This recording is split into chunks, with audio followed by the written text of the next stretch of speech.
Boa tarde, tudo bem com vocês? Desculpem a ausência prolongada, que eu tive um problema, um acidente com a minha perna e ficou difícil trabalhar e gravar vídeos. Mas agora, graças a Deus, eu estou bem e voltei a gravar para vocês. Hoje eu quero falar sobre um problema, uma síndrome, que eu tenho observado muito em projetos ágeis, que é a síndrome do desenvolvimento fatorial, ou a programação colcha de retalhos. O que é isso? Isso é uma síndrome que ao longo dos sprints o seu código vai sofrendo alterações em parte que já foram entregues nos sprints anteriores. Com isso, você acaba diminuindo a sua velocidade de entregas, começa a acontecer mais para o final do projeto, e acaba gerando uma verdadeira colcha de retalhos, com pedaços que foram criados em vários sprints diferentes, por pessoas até diferentes. Vou dar um exemplo aqui. Você começou o seu projeto. Os primeiros sprints, tudo é maravilhoso. Eu vou entregar 50 pontos ágeis. Você vai entregando os seus 50 pontos ágeis, tudo tranquilo. Até porque o cliente não sabe exatamente o que ele quer, nem você sabe exatamente o que vai entregar. Não existe planejamento prévio. Algumas pessoas confundem ágil com sem planejamento. O planejamento é feito ad hoc, conforme vai andando. Então, no primeiro sprint ninguém conhece muito bem, está todo mundo fazendo, está uma maravilha. Aí vem o segundo sprint, outra maravilha, estamos trabalhando numa outra funcionalidade, vamos entregar outra funcionalidade. Você não fez arquitetura. Quando muito, fez um overview de arquitetura só para começar o sprint numa boa.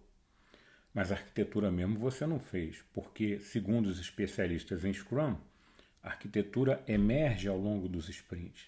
Muito bem. Conforme os sprints vão andando, a arquitetura vai emergindo, porque ela é um problema, né?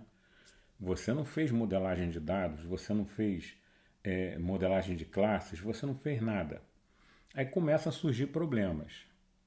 Aí você tem que fazer uma alteração numa coisa que foi entregue no sprint anterior. É uma queryzinha, ou melhor, alguns atributos tem que mudar numa classe ou uma query numa tabela, se você não está usando o ORM, se você é inteligente e não usa ORM, mas você tem que mudar alguma coisa na tabela. Se você usa ORM, você tem que mudar algum atributo, algum relacionamento, alguma coisa assim. Isso vai afetar coisas que foram feitas no sprint 2, no sprint 3, no sprint 4, no sprint 5, até chegar no sprint que você está. Com isso, a sua velocidade de entrega vai diminuir.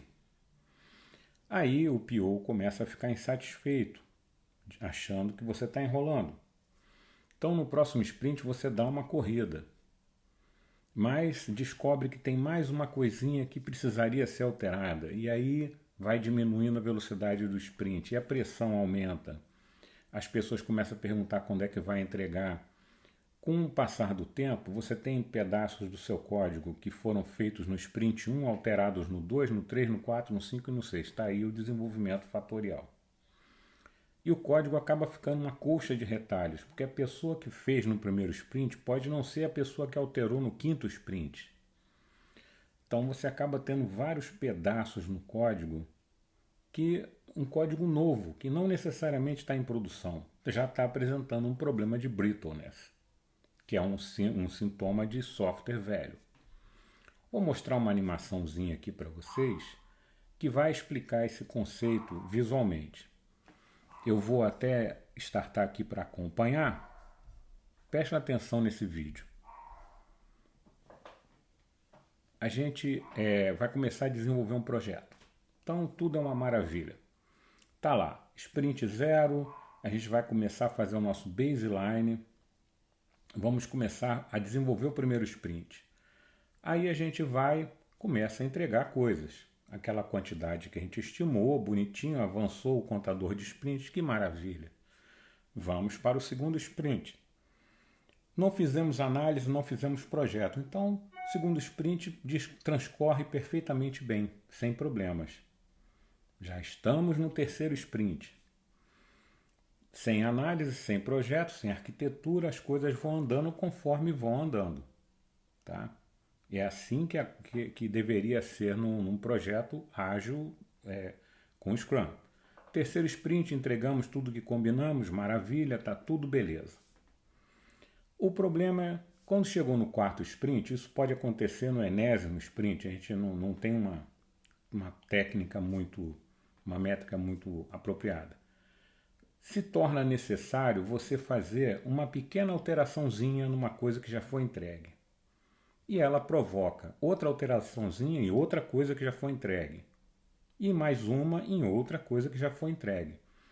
Você acaba entregando menos coisa no sprint, porque o que você alterou não é produto. Você entregou uma coisa só em vez de entregar 3. É assim que o seu cliente vai enxergar. Mas vamos lá, as coisas vão andando, vamos para o próximo sprint, quem sabe melhora. Então, no próximo sprint, a gente vai começar a trabalhar. Se a gente tiver sorte, vamos conseguir entregar a mesma quantidade. Tranquilo. Aí, num sprint mais para frente, a gente começou a analisar. Infelizmente, temos que alterar coisas que ficaram para trás. É uma query, ou é um relacionamento, ou é uma classe, ou uma regra de negócio, que a gente precisou alterar aqui. Isso implicou numa alteraçãozinha ali. Com isso, a nossa velocidade de entrega diminuiu. E chegamos ao final do sprint entregando menos do que o cliente esperava.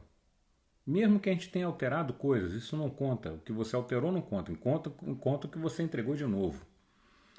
E o nosso código fica essa colcha de retalhos aí feita em diferentes épocas, por diferentes pessoas, sem projeto, você não sabe se está tudo funcionando. Ou seja, é o famoso desenvolvimento fatorial. Coisas que foram feitas em um sprint, alteradas em outro, alteradas em outro, alteradas em outro, alteradas em outro, por pessoas diferentes. Vira uma colcha de retalhos. Aí, qual é a qualidade desse código? O que eu tenho visto, e eu tenho muita experiência nisso, é que ao final de um projeto ágil, lá pelo sexto, sétimo sprint, o código já está uma porcaria. E aí começa o pessoal, não, temos que refatorar, temos que refatorar, temos que refatorar. Só que a refatoração não cabe no sprint. Não dá para você fazer um sprint de refatoração. Então você tem que refatorar conforme está entregando coisa. E acaba fazendo o quê? Besteira, que vai provocar mais retrabalho. Então, essa é a síndrome que eu mais vejo acontecer em projetos ágeis. Qual é a solução para isso?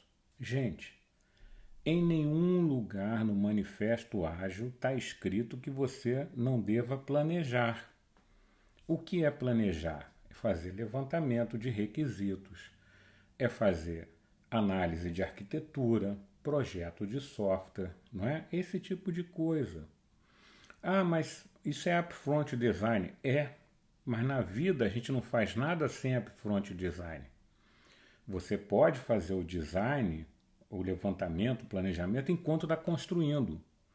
Era o que o antigo método RUP pregava, o processo unificado era assim. A gente enterrou ele para usar uma coisa que nos força a trabalhar sem planejamento.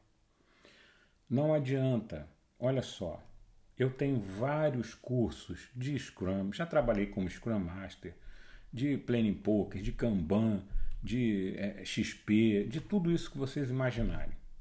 E já dei aula disso. Mas essa síndrome não tem saída por causa do modelo que o Scrum oferece. Você não pode fazer sprint só para design, você não pode fazer planejamento demais, porque é encarado como upfront design, e a arquitetura deve emergir ao longo dos sprints. Só que conforme a arquitetura vai emergindo, você vai vendo que fez besteira no início e tem que corrigir. Bom, isso é o que eu vejo no dia a dia.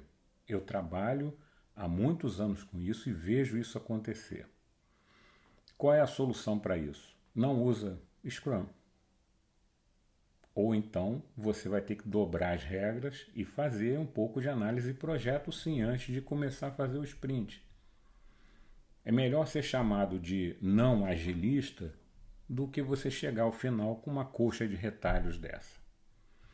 Bom, Quem tem experiência sabe o que eu estou falando. Quem não tem, quem é só intermediário, nunca programou na vida a sério, não tem a menor ideia do que eu estou falando. Bom, boa tarde para vocês e um grande abraço.